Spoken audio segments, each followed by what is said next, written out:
So what's up guys, Kuya Okis nga pala. So andito na tayo, nag-start na tayong magbibili ng panggamit natin sa business. So kasama natin si Kuya Aldrin. Ayan, galing pa Saudi yan guys. Kuya Aldrin. Hi guys.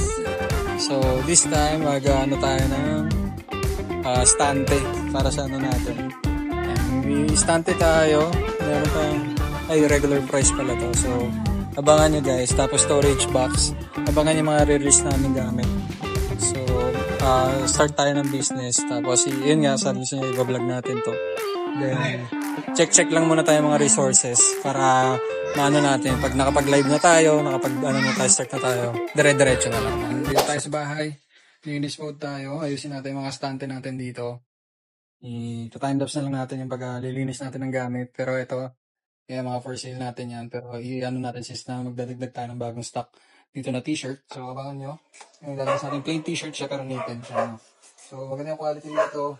I-timelapse na lang natin kung paano natin yung kalabasan ng paglilinis natin tsaka pag-organize natin ng mga pagbebenta natin.